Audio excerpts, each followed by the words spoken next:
Welcome to another edition of the Sports Startup Digital Debate Competition, brought to you by Pitch Madness and in partnership with the Sports Biz Group. My name's Tyler Kelly, founder of Pitch Madness. We're really excited to bring you two Elite Eight debates as we head into the business side of this tournament. Before we get underway, another big shout out to the team, our studio editor, Nadal Harvey, and Nick Hayden, founder of the Sports Biz Group.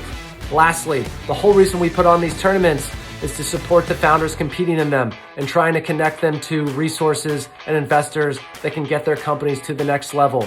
If you're interested in connecting with any of these founders, please reach out to us on our website at pitchmadness.com or any of our social handles, and we'll look to get you connected to those founders.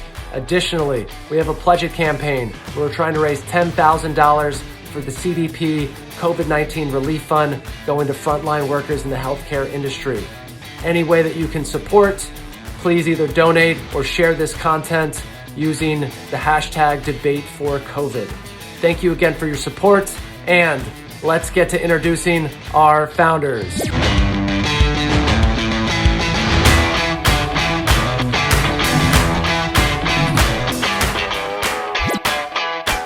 This founder believes technology will replace sports agents and be able to provide better competitive opportunities for athletes and coaches. Make some noise for Ainsley McAllister and Uru Sports. Hi, my name's Ainsley McAllister, and I'm the founder of Uru Sports. After playing field hockey at the University of Michigan, where I was a multi-year captain and All-American, I went on to play professionally for 7 different teams across the world. It was a life-changing experience, and one that I wish was easily accessible for every elite athlete. Though, in my case, it was far from easy. There are over 7.2 million teams looking to recruit, and there are over 95 million athletes who would love to play. Though, currently, there is no transparent marketplace to connect and inform these groups. We've built a solution to this global disconnect. Uru Sports, a sports platform full of information, opportunities, and connections. No borders, just sports. This founder believes traditional sports media publishers without live rights will be obsolete in a few years because athletes and entertainers will break their own news with journalists on their own social media once individual monetization becomes streamlined. Give it up for Tiffany Kelly and Cura Story. Hi everyone, my name's Tiffany Kelly. I'm founder and CEO of Cura Story. Cura Story is a video tech marketplace where we connect videos by topics to brands for sponsorship. We're starting with athlete content creators and connecting their videos to health, wellness, and fitness brands for them to sponsor. Currently, influencer marketing is super annoying. From 200,000 videos that we've analyzed on Instagram, only 39% of them perform at expectation. Content creators don't want to customize, they don't want to kind of do all of these things. So we've actually built tech to where we project engagements, we project micro communities for the video, and we kind of connect that to the brands for brands to have their logo and brand awareness watermarked throughout the video. And so that's what we're doing, and super excited to have you guys kind of watch our debate. Thank you, founders, for those introductions. Let's kick it over to our head referee, Nick.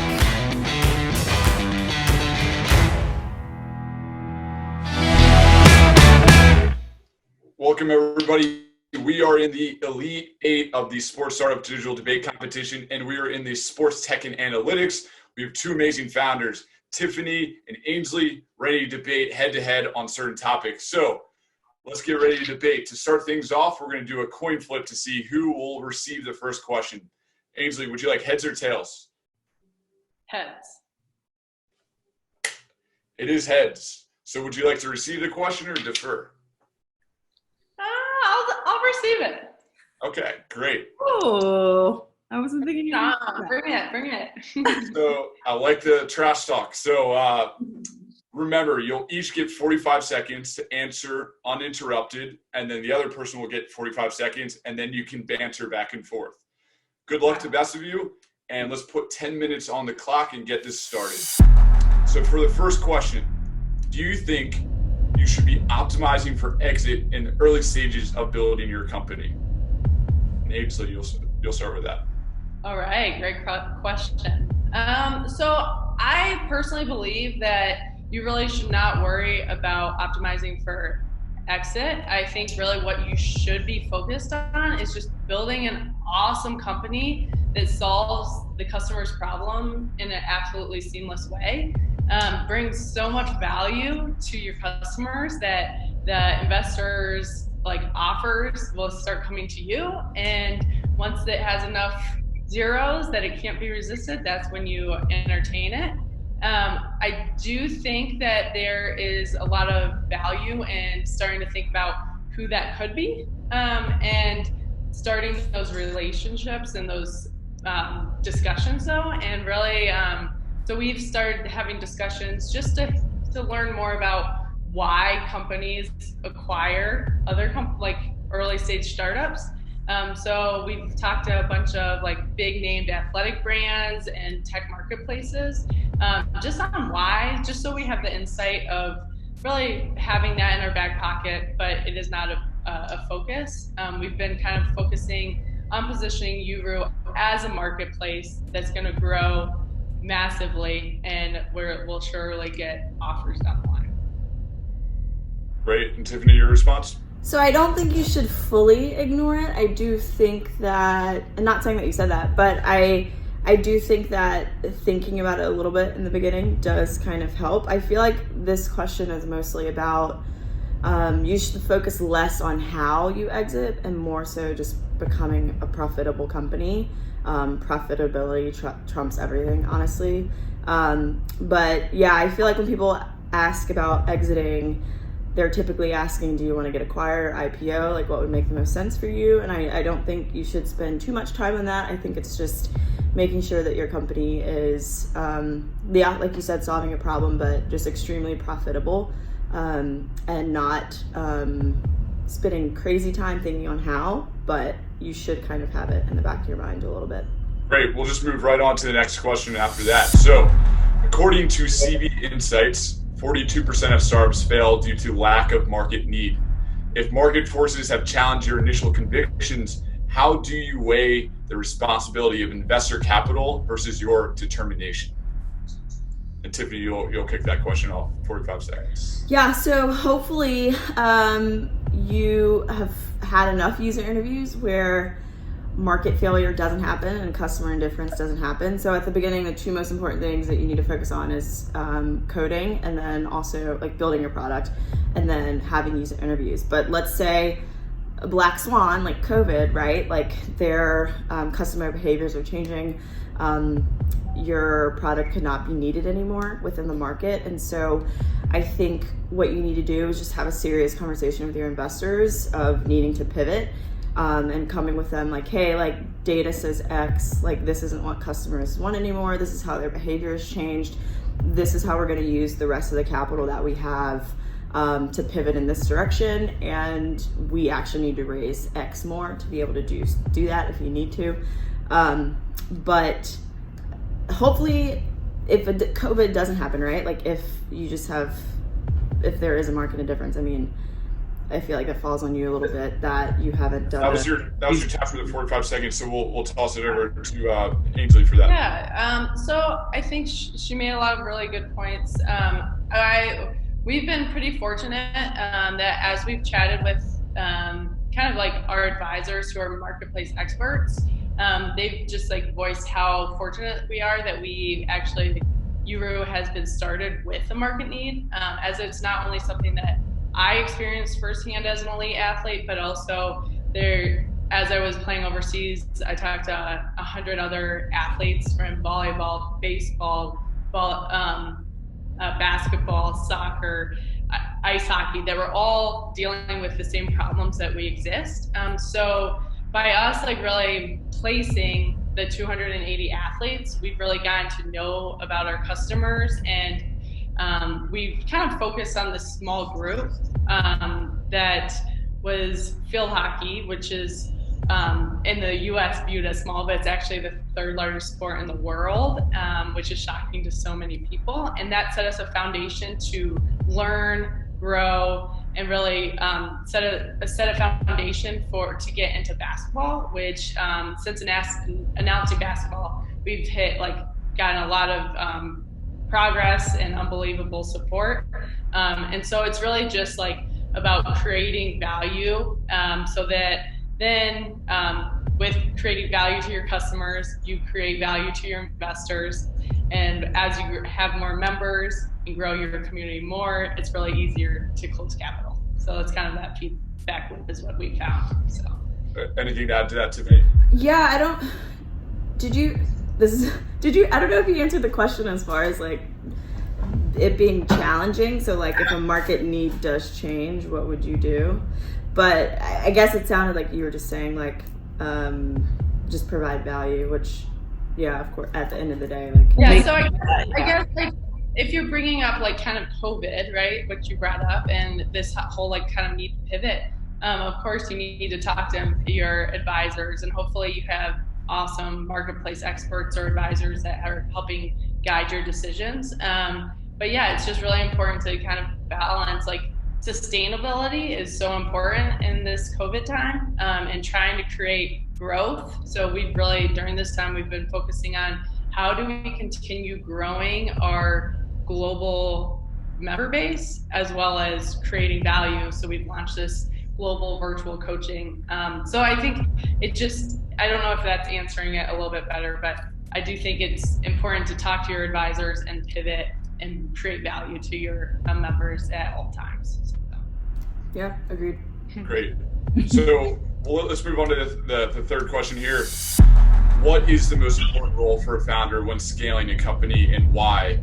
Consisting of day-to-day operations, recruiting, retaining, fundraising, product development, or something else. But what do you think is the most important role as a founder?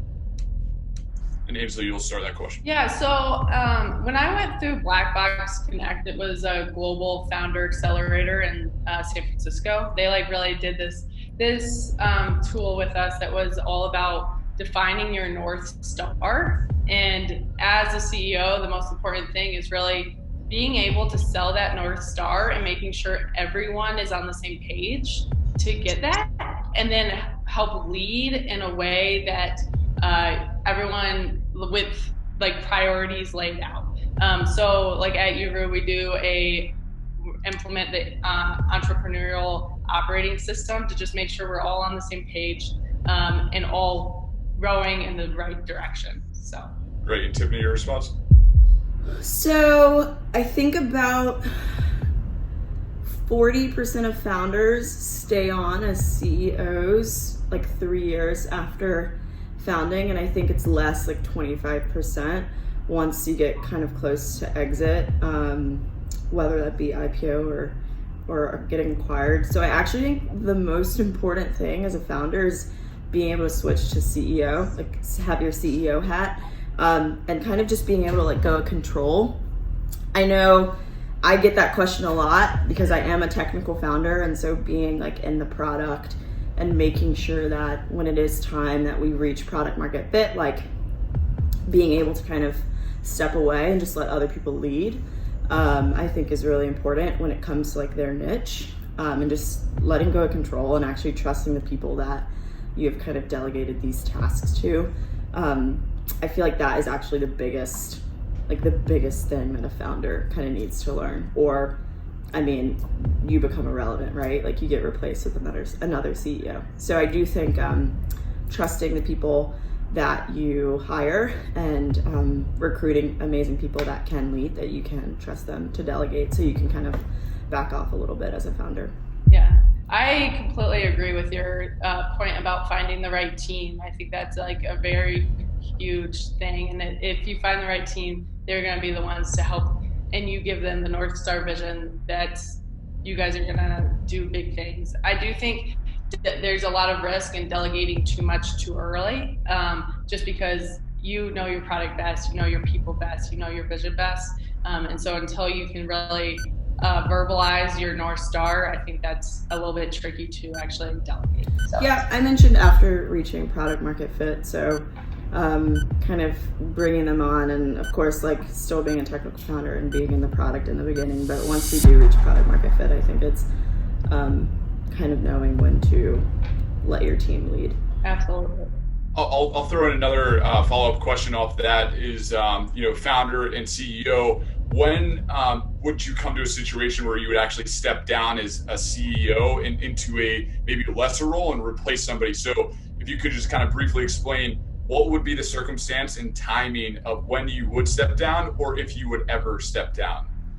I think it depends on the person. So hopefully as a founder, you're self-aware enough to know like, hey, like I actually like problems and like the nitty gritty and being in the product. So once you kind of do make that switch to CEO, if it's not working, and then I definitely think you need to like be open with the board and your advisors. But I think it really just depends on the person. Honestly, if you do want to make that switch, I've seen the switch go really, really badly for some founders where like they know that something's best and investors or board thinks differently, and it just doesn't mesh.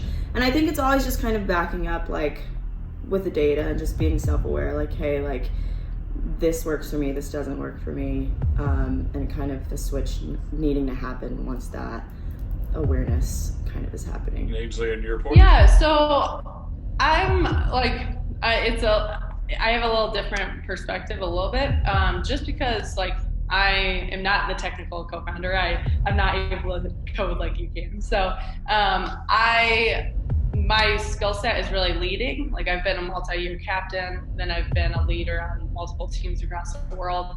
I also, though, we have a very open kind of dynamic and team vibe at Uru, where I want people to constantly give me feedback. I'm constantly looking to learn and grow. And I want to try to grow with this company as far as I can. And if it ever comes to a point where I'm not the best leader to take Uru to the next level, then that's going to be a discussion where I'll step and things like that. So I definitely do think that as companies grow, roles shift, and I understand that. But right now, it's all about leading this company to be in the right direction as fast as we can. So. Anything to also add to that, Tiffany, or before we move to the next question? No, I don't think so. I think we kind of covered everything. Great. Just be self-aware. We'll end this on an overtime question. So, what are the most important characteristics you look for in an investor? And Tiffany, you'll start this question.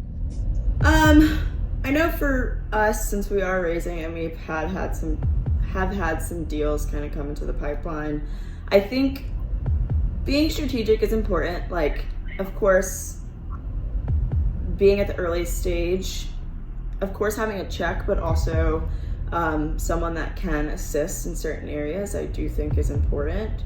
I also do believe that the strategic relationship kind of does come with like boundaries and just like trusting me as a founder and knowing that I'll kind of be open and obviously be open with metrics and kind of explaining how we're growing month over month.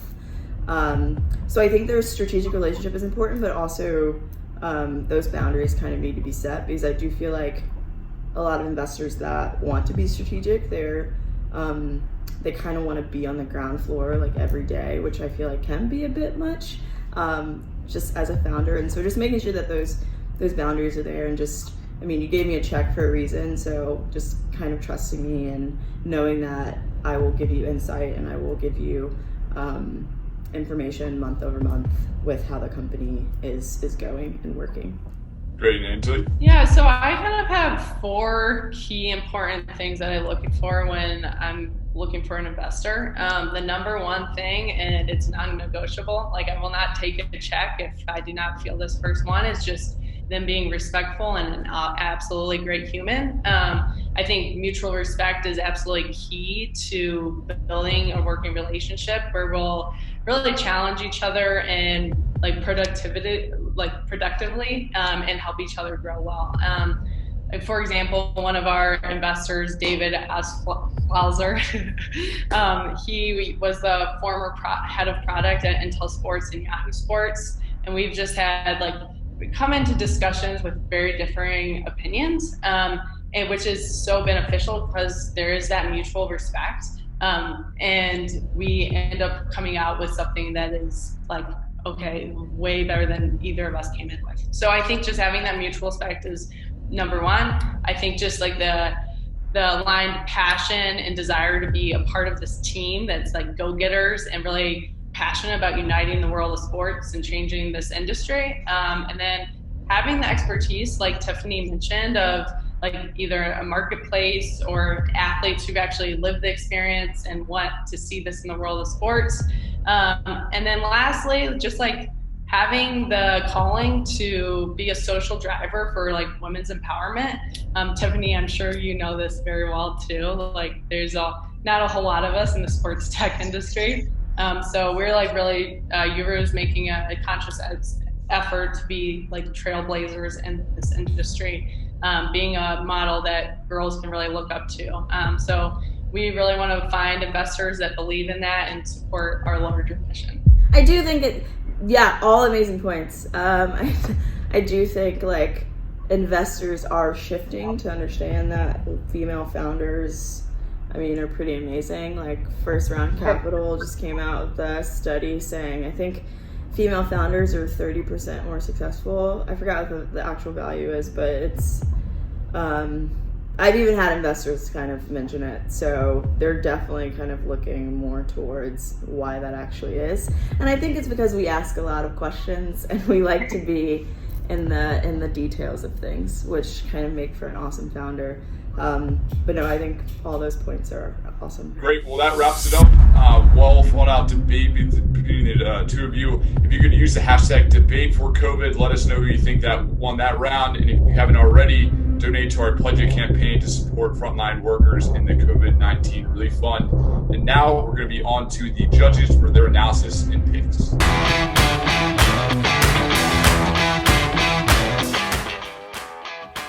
Now let's introduce our judges. First up, Tracy DeForge, founder of The Players Impact. Next, Joey Brander, president and managing partner at First Serve Partners. And lastly, Diana Melancio, VC at Wise Ventures. Let's kick it over to our head referee, Nick. All right, that wraps up an amazing debate in the Elite Eight for the Sports Tech and Analytics. Great job, Tiffany and Ainsley. And now we're on to the judges' votes and their analysis. So to kick things off, we're going to have Tracy. Could you provide your analysis and your vote for this round? For sure. Yeah, thanks. Really excited to see two very strong female entrepreneurs this round. Always a fan of that. So I guess I'll start with the first question. I thought the first round went to Ainsley. I believe that she's absolutely right. How do you optimize for exit is really just, I believe you build for opportunities, right? You build for the opportunities. She said you got to solve the customer's problem, and then you'll have those options. You'll have the optionality, I guess, because Tiffany's belief in becoming profitable doesn't always mean that's your exit. But I get, again, both very strong answers. Second round, talking about the lack of market need and the being able to pivot. I think that round definitely went to Tiffany. Super strong, very articulate way that she talked about the necessity around pivoting if you need to, but listening to market feedback. And definitely she was strong enough to call out, I think, Ainsley's lack of an answer on that one. So that was good. Third round, I also gave to Tiffany. I think she had some really good answers as far as that role of a founder. A founder can't just be a visionary. They have to be, roll your sleeves up and getting there. So she had a much more in-depth answer to that, which I really appreciated. But then coming down through the other questions, and I want to be sensitive to time. I thought that Ainsley had some thoughtful, consistent answers behind her decision to work with investors. and to how she would continue to lead the company. So at the end of the day, I chose Ainsley, but I really thought it was a super, super close match. Great. Thanks for that analysis, Tracy. And that gives Ainsley 1 vote. And now we're going to move over to Joey for his analysis and picks. Thank you. Yeah, I'm going to have to go with Tiffany on this one. I think that actually she almost delivered a knockout blow just from the first 2 questions alone. I think that, of course, while it's important to understand everything about your target consumer, what they're looking for, what their needs are, and the white space you're looking to fill in the market, I think that knowing equally as much as possible about, 1, how you build either a profitable company, or 2, how you build something that can be a compelling acquisition target for larger players in the space. Listen, if you're going to raise outside capital, if you're going to raise investor capital, which often you need to compete, you're going to have to be able to answer those questions of how exactly you're going to do that. I think that with everything happening in the world right now on a macroeconomic level, the days of companies that are incredibly high burn without any legitimate path to either profitability or a clear exit, I think those days are long gone, as they should be. At the end of the day, you have to have a clear plan or path to do one of those things. Otherwise, you're going to be reliant on raising round after round after round, and at some point, the investors are going to say, "Okay, how do I make my money back at the end of the day?" Cash is always going to be king, and you have to figure out a way to answer one of those 2 questions. In the second round, I think, again, Tiffany made a ton of sense in terms of the one distinct advantage a startup is always going to have over a larger corporate player is the fact that they can run incredibly lean and they can pivot incredibly fast. So if market conditions are changing, if they see another opportunity within their space, if there's something that they can capitalize on to be opportunistic, they can pivot in a day's time if they need to. They have the infrastructure set up to be able to do that and hopefully derive value from that. So, having the founder having their pulse on exactly what's happening within their industry is essential in being able to use that as their advantage. And I think the last couple of rounds were a bit more even, but I agree with Tracy in that it's important for founders to be both visionaries and get in the trenches. As I said, it all just comes down to knowledge and knowing every single thing you possibly can, being obsessed with learning not just about your customer, but about how you turn this business into something that can put that cash back in either your pocket or that of your investors. So that's the name of the game at the end of the day. Great. Well, thank you for that analysis, Joey. And we have a tiebreaker. So 1 vote for Tiffany, 1 vote for Ainsley to decide who will go to the Final Four. So, Diana, you are in the hot seat for this one. Could you please provide an analysis and your pick to decide who will go to the Final Four? Yeah, I thought it was a really great debate and it was really tight, much like what Tracy said. I thought each founder made some solid points. Ainsley's really great at communicating her point of view. And then from an investor perspective, I thought that Tiffany is incredibly self-aware and knowledgeable about what her strengths are. And she seems like someone that would be coachable, which is something that's really important for venture capitalists. So I'll do this question by question. Look at my notes here. The first question for me was actually a tie. I agreed with a lot of the points that they both brought up. I don't believe that you should focus on an exit and instead focus on solving a real problem and ensuring that you're delivering significant stakeholder value. And then, I think in general, a lot of seed stage pre-Series A companies do a lot of unscalable things to ensure value for their early customers. And I'm sure that that's what both Ainsley and Tiffany are doing right now as they figure out what product market fit is and how to scale. And then lastly, just given the rise of the news of these overfunded, unprofitable companies like, the WeWork disaster and Uber, I think it is good to keep an eye or at least have a plan for what profitability looks like.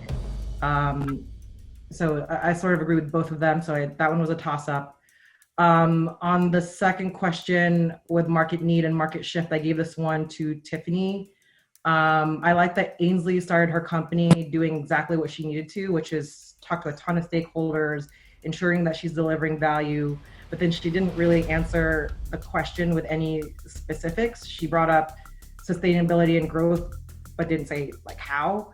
I loved Tiffany's answer around an honest conversation with investors, which I hope that my founders do, especially about pivoting, which is something that nearly all startups have to do. So I thought that was great, and Tiffany took that question for me. On the third question, that was also a tie for me because I thought they both made good points. I think you should have a North Star to rally your team around. And I also think that as you scale, you need to know when to let go and delegate. But what won the debate for Tiffany for me was the question around whether or not the CEO should step down. As I mentioned at the beginning, I think Tiffany is incredibly self-aware and can speak to her strengths.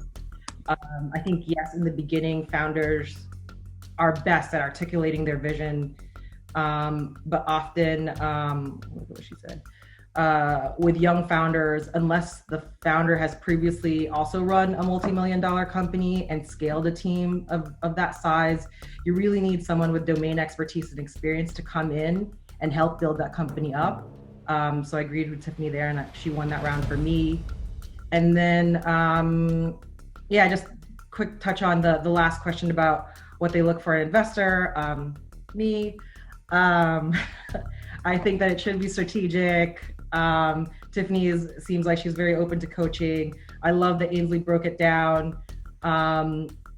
Being respectful, mutual respect is something that's incredibly important. I've been on the other side of it as a founder, and I've seen VCs know exactly what to do after a 30-minute conversation to someone that's been running their company for several years. So I think that that's incredibly important. Expertise is important, and obviously, like I'm a big proponent of women's empowerment and funding female founders. So in the end, it went to Tiffany by a small margin, but Tiffany won it for me. Great. Thank you, Diana, for that. And congratulations, Tiffany. You just got a ticket to the Final Four. Well fought out battle by Ainsley. Good work on that end. Thank you, Tracy, Diana, and Joey for all that analysis and feedback to our founders. And if you haven't already, please donate to the Pledge It campaign to support the CBP COVID-19 Relief Fund and use the hashtag debate for COVID to let us know about who you thought won that round. Thank you, and we'll see you into the next round.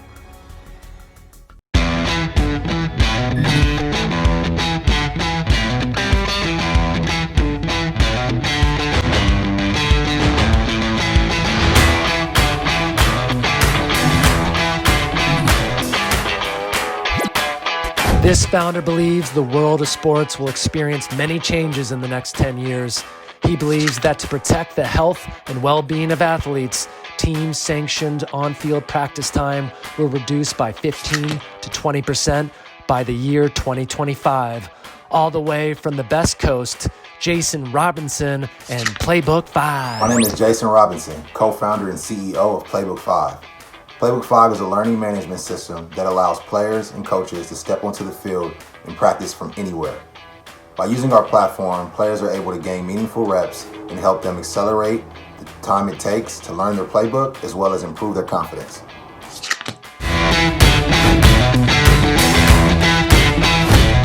This founder believes the medical and sports collaboration space is the biggest untapped market in the sports and fitness industry. Give it up for Partha, Anava, and Lasso.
Thank you, founders, for those introductions. Let's kick it over to our head referee, Nick. All right, welcome everybody. We are in the Elite 8 for the Sports Startup Debate Competition. This is the athlete performance in wearables category, and we have two amazing founders, Jason and Partha. All right, founders, let's get ready to debate. To get things started, we're going to flip it off with a coin to decide who will field the first question. So, Jason, would you like heads or tails? Tails. It is heads. So, Partha, would you like to receive the first question or defer? I'll defer. All right. So, Jason, you'll have 45 seconds to answer the question uninterrupted. It's going to be a hard stop. And then, Partha, you'll have your 45 seconds, and then you guys can go back and forth. Good luck to the both of you. Let's put 10 minutes on the clock, and we'll start things off with the first question. How important is protection of your company IP for you? And the follow-up to that is, what steps have you taken to protect yours thus far? Right. So currently, I would say IP is probably a 6.5 out of 10 for us. IP can be costly, especially if you're making a lot of changes to it. And as a company that is operating in a very innovative, fast-paced industry like virtual reality, we do expect to make some product changes and alterations in the next 18 to 24 months. So with that being said, like that, we aren't really invested in any heavy IP there. However, we are invested in protecting our brand assets, which we feel like are the most important right now as we're continuing to develop the brand. We feel like as we become more of a market leader and we have more market share and innovation becomes more of a priority for us, we see ourselves bumping that up the priority list, and it will become more of a 10 out of 10. Partha? Cool. So I'm not sure if I can necessarily respond, but I can answer the question considering that we're in two totally different industries. For us, IP is huge because it's physical products. So part of the fun with our company is that we're the first ones to do compression in terms of how it affects the body. So in apparel, the entirety of the IP landscape is that you have a bunch of patents, mostly design patents, very little utility. And the core of it is, this is how the outside environment affects the body. And we came into the landscape and we said, that's great, but the clothes you wear can actually affect your body and how it moves. So we are actually the first utility patent in that space that has to do with how apparel affects the body's movement, which has been awesome for us. And we use what's called a patent thicket, which is my president Jared's favorite phrase that we use. But the gist of it is that we have layers of patents designed all the way back through utility that not only encompass every joint in the body, but they encompass different pieces of our technology. And so it's a filing strategy that is on the sophisticated side from an IP standpoint, but it is kind of par for the course for a product company, especially one where we feel we've created a new product category, and so we want to take all steps to protect that. And a little differently from your company, Jason, it's harder to patent algorithms, data, that sort of side of things, and it's much easier to find workarounds when people do put those patents out and they share exactly how they're doing it. For us, we're able to be a little bit more broad because the beauty of a utility patent in our space is that we're creating something very novel. So you would have to go a whole phase of innovation beyond what we're doing to really be able to compete. And it's a very, very crowded space beyond that. So that's kind of how we thought about our IP strategy. Well, let me ask a quick follow-up question here. So since you guys do have different products and the IP might be valuable to both of your companies differently, so how would you deal with a situation if you were threatened from an IP perspective, a data perspective? It doesn't necessarily be about a patent or a trademark, but what's your process of dealing with a potential IP threat? So Jason, if you could just kind of follow up with that process.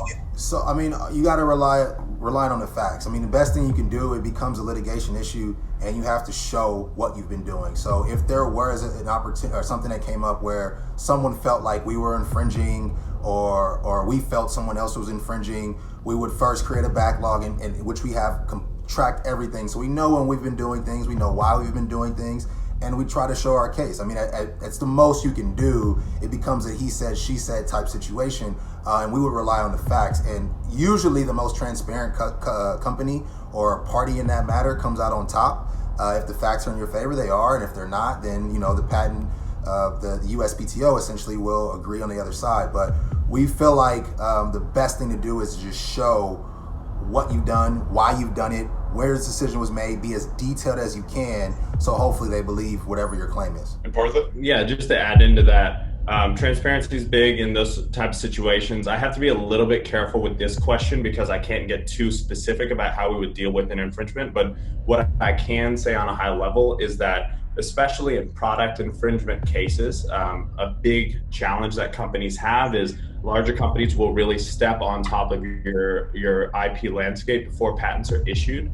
Part of the reason we used the IP strategy we did is we were able to get certain aspects of our technology cleared prior to some of the more major aspects of our technology that allow us to enforce earlier on, as opposed to a utility patent, which could take anywhere from 3 to 7 years. And so that really fed into how we built our patents and went through the process because we wanted to enforce as soon as possible. Great. All right, we'll move on to the next question. So as a founder dealing with internal decision making, what would you do if you had to decide between two options? You believe one option is correct and your entire team believes the other option. How would you handle that? And Partha, if you could lead with that question. Yeah, totally. So my answer is very close. I had the pleasure of seeing Ray Dalio speak a little while back and got to chatting with him afterward and really getting into the heart of how they do decision making at Bridgestone. And one of the really unique things that they do over there is they weight everybody's opinion based on their areas of expertise. So the way that we think about decision making is that everybody on the team, I mean, if I didn't hire people more intelligent than myself, I would not be building a great company. So everyone on the team is there because they're better than me at whatever they're doing. So the core of each decision is when it falls into someone's area of expertise, they get more voice in that matter. And a big challenge is that you have to be cognizant of when people's personal biases affect their decision making. So if you can judge and identify that somebody has removed personal bias from the situation, has just brought their industry expertise, and really at the end of the day, it comes down to a gut feeling on people's parts as opposed to a direction you move forward. There's so much information we gather, right? So subconsciously, we kind of have an inkling of where we want to go. That ultimately helps. Sorry to cut you off there, but we'll give Jason his 45 seconds there. So the first thing you have to do is remove yourself from the equation. And I think any leader has to understand that if you really have that self-belief and that confidence in yourself to be a leader, that you've put the right people in place. So you have to remove yourself from the situation, see it from that perspective, and then have some level of trust. Then it just becomes, okay, how can you back your claim up? The worst thing is when you hear something, and it happens with my co-founder, not all the time, but often, because we're in a fast-paced industry, and it's like, okay, that's your opinion. Now, what's the why behind it? And I do the same. There's my opinion. What's the why behind it? And it becomes, what's the burden of proof as to why you feel that way? And when I'm listening to that from other members of the team, I'm listening to how much they're tied to the solution and the overall collective goal of the team, not their own personal agenda. So for me, I always go back to intellectual honesty. Is your perspective for you, or is your perspective for the overall consensus and the goal of the team? And sometimes I'm wrong, and it's okay, because again, I trust that I put the right people in the right space to make those decisions. Great. Yeah, just to respond to that. Yeah, I mean, I love Jason. I love where your head's at, man. He's pretty spot on, and I can tell we both come from a sports background. A big part of leadership is being able to listen to your teammates and let them do what they do well. The one thing that I would add is the CEO title, right? The leader of the whole team is there at some point because they have a vision that is more than each person is seeing individually. And so there are times where you may not have all of the proof in data or numbers. And there's a lot of times, especially in innovation, where you're pushing the boundary. And so there's no data that the road you're traveling is going to pan out, other than that founder's experience in the space, everything that they're seeing, plus the fact that they're not only getting info from one silo of their business, they're getting it from every single aspect, plus all the investors, plus all the different partners they talk to, plus all their peers in the space. So there's this kind of X factor of decision making that can play in there. So I feel that that's also important to consider. Although I will say that echoing Jason, kind of just coming back to the root of all, you put great people in the place to make great decisions, and it's the leader's job to make sure that aligns with the central vision of the company. Great. We'll move on to the next question. How would you deal with high churn in your first or second cohort of customers? And are there any tactics for reducing churn before it happens? Jason, you'll lead that question. Yeah, so churn is an indication of the misalignment between your product and your users' needs. So I would back it all the way up and just ask more questions. So you want to rely on, making user-driven decisions. You want to rely on making user data-driven decisions, and try to get ahead of that. And I mean, the only way to reduce it going forward is to continue to have those conversations and continue to invest time and resources in that. Oftentimes you see companies kind of go this way, and then this little thing called listening starts to dwindle a little bit. You have to keep listening as you continue to grow to make sure that what you're creating is still relevant for your users' needs. So the best thing I would suggest is just staying in contact with the person that you're serving. Partha? Yeah, I'd like to add on to that. So I agree fundamentally that the communication with the customer is critical to be able to reduce aspects like churn. One of the things that we're fortunate in is we have a remarkably low return rate as compared to many other peers in our category. And the reason why is that 0 to 1 phase, when you're starting something and really figuring out product market fit, the point is not to go fast. The point is to have conversation, to have communication with your customers, and to take the time to really understand their needs. And so what we did in that phase was we spoke to every single one of our customers, and we're a direct-to-consumer business, so that's a lot of phone calls. But we did that for a year because we wanted to fully understand exactly what drove those customers. And that can not only feed back to product development, but it can give you so much guidance on marketing, branding, and the future strategy you would take to grow your company. So that limited kind of patient launch of the product where you have heavy communication as you're determining product market fit is so critical to be able to reduce aspects like churn. Anything else to add, Jason? Yeah, I mean, I would just say that, early on, you're going to make changes. I think anybody that comes out with a new company and a new endeavor, you don't know everything, right? So there's going to be some level of churn. I think the conversations are going to help you determine whether or not you make major pivots or you make minor course adjustments. And that's the whole point of that whole deal. Great. And we'll move on to the final overtime question here. So you have recently obtained a large brand or account as your customer, but supporting them has stalled your ability to gain new ones. What is the first step you take in trying to fix this issue? Partha, you'll lead with that question. Totally. So one of the things that I think is really critical when you're an entrepreneur, especially when you're building a business, is you have to be clever. You have to think on your feet. One of the first things that we do when we end up in situations where there's a problem is we look for solutions that are unique. And in a situation with a large customer, there's a lot of ways to accelerate things like cash flow. So I think from my perspective, the first thing I would ask for is more payment up front so I can hire more people to then continue to achieve my goals. And that's kind of a mentality that we've adopted is we're very, I would say outside the box in terms of how we think of solutions to problems, where we can kind of hack the system of cash flow to be able to accelerate growth and achieve our goals faster. I think that a lot of thinking can centralize around, well, I can have this or this. But I think that when you play with things like cash flows and really get sophisticated with your finances and overall business governance strategies and processes, there's a lot of room for improvement always. It's very rare to see a startup that's fully capped out from an efficiency standpoint. Jason? Yeah, so I think first you have to always take care of your own backyard. So, and that means for us, who's generating revenue, who's stimulating your growth, and how are you prioritizing that client? Now, you always have to grow. And this is important for us because in sports, loyalty is so important. Like, especially when it comes to working with teams and athletes. One school has it, they see the other school has it, well, what happens if I get it? And we've had to kind of make this dance a few times over the past years. And what we do is, if it's a large client, we look into hiring personnel that can help us both serve those clients' needs, but also allow us to go out and create new market share and also have great customer service. But we have to quantify that situation too. We have to see what's the LTV of that client, what's the LTV of the rest of the market, which one do we serve from a value perspective, and that's really where that decision comes back to. So it's always coming back to us for the data and trying to learn as much about both subsets and figure out which way is the path best for us to go down. Great. Anything else to add to that, Partha? Yeah, I mean, I think that's spot on from the sense of how you look at decision making on that corporate perspective. And I think just to tie it back again, it doesn't have to be an either or.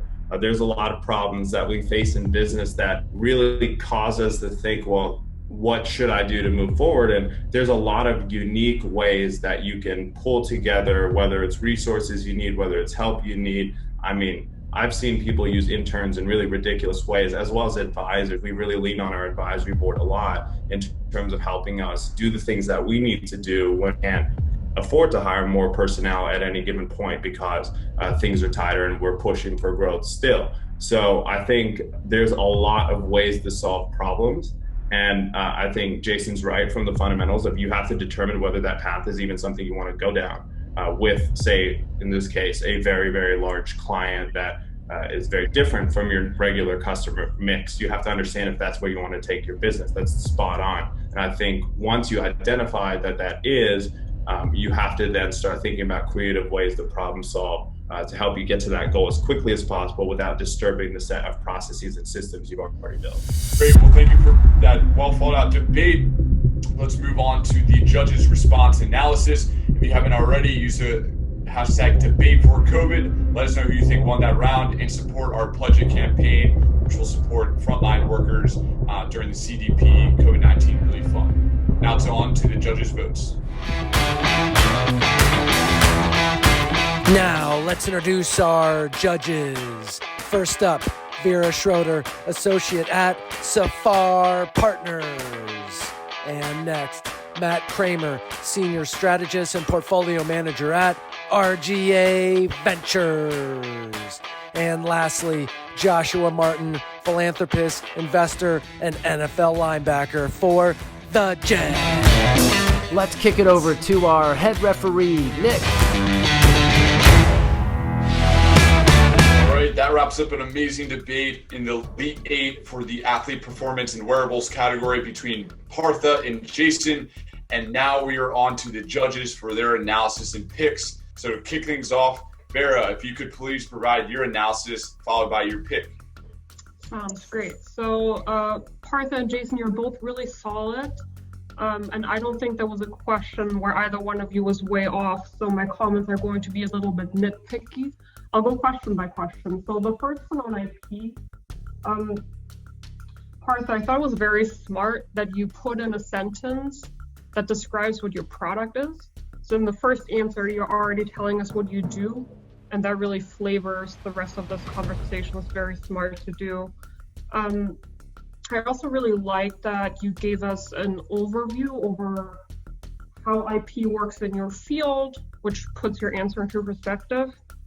And then, Jason, the way you answered the infringement part was very smart. So having a culture of recording how you do your decision, why you do what is very smart. That's spot on. But overall, I give the answer to Partha. Then for the question on internal decision making, Jason, the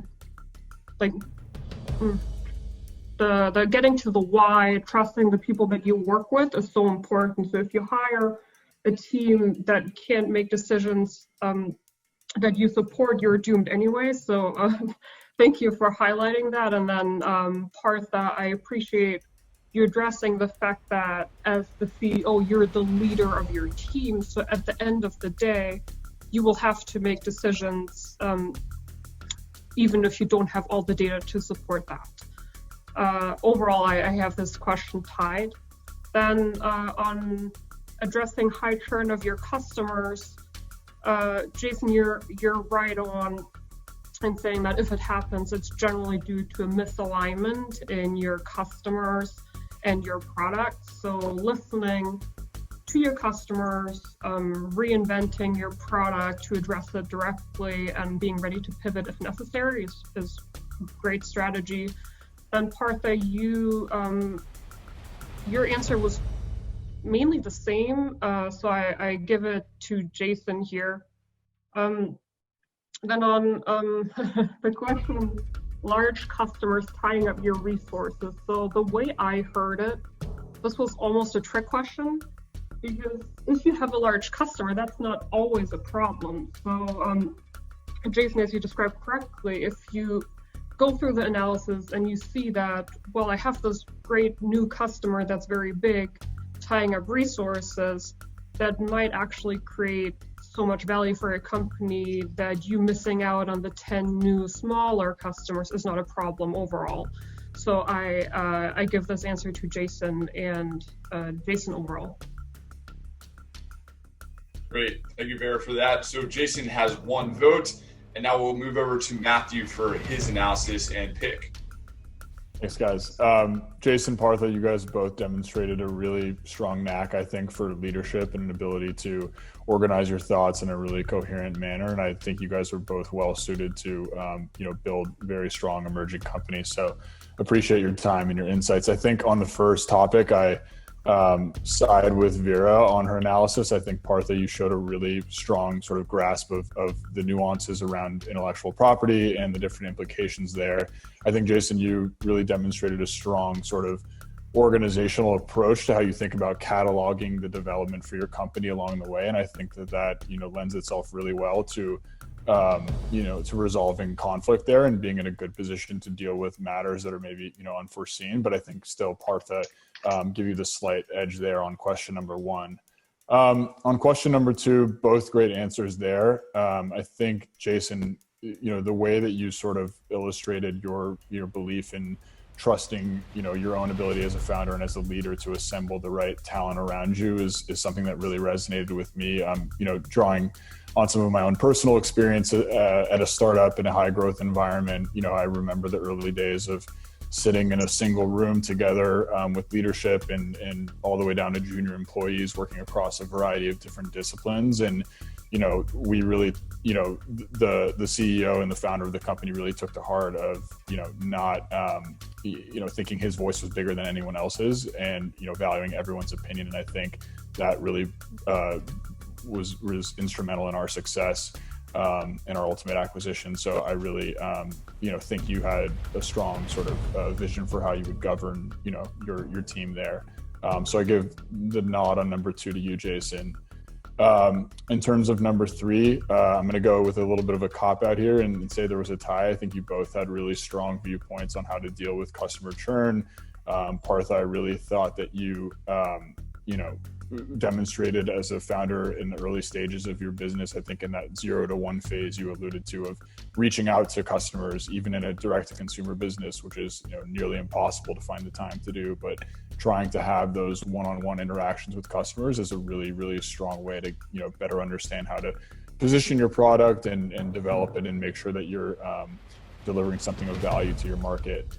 So I'm going to go with a tie there. And then on number 4, I think slight edge to Jason. I think, Jason, you really had a strong approach to talking about, how you would prioritize still maintaining a engagement with an existing customer base and not losing sight of the value that they provide you there as a business and sort of the importance of loyalty in sport, which is something that I think transcends that industry and applies to all of business. And I think your approach to thinking about long LTV, lifetime value of a customer, and really thinking about measuring what the potential impact of a new customer is and not displacing your existing ones, I think was a really sound methodology to think about there. So I'm going to go with Vera and side with Jason in this one, but both of you guys demonstrated a strong ability to lead teams, and I think you're both set up for success. Thank you for that, Matthew. And that's 2 out of 3 judges' votes for Jason to give him a ticket to the Final Four. Congratulations on that. We actually have another judge with some amazing insight as well. So we're going to pass it over to Josh Martin for your analysis and pick.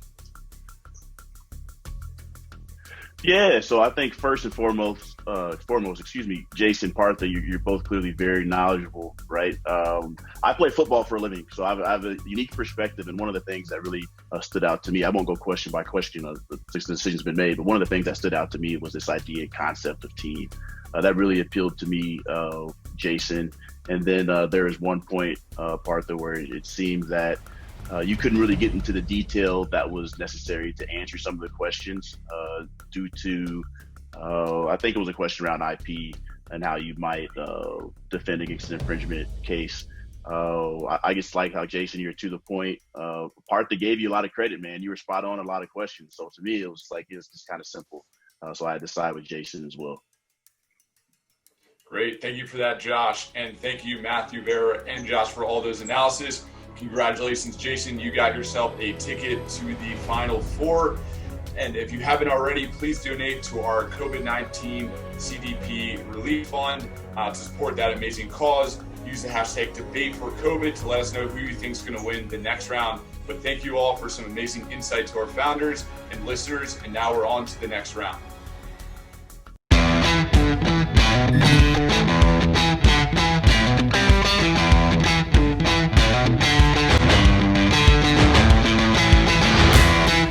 Wow, those are some great debates. Thank you, founders and judges, for that effort. Hopefully everyone tuning in had some fun and learned a little bit as well.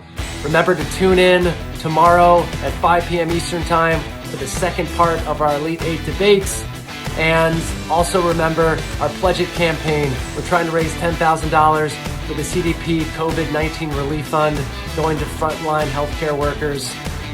The website for that is pledgeit.org/startup debate. You can find our campaign page. If you can share that with your network or donate, thank you in advance for that support. Use the hashtag #DebateForCovid. Have a great evening. Hopefully we'll see you back tomorrow night. Thanks.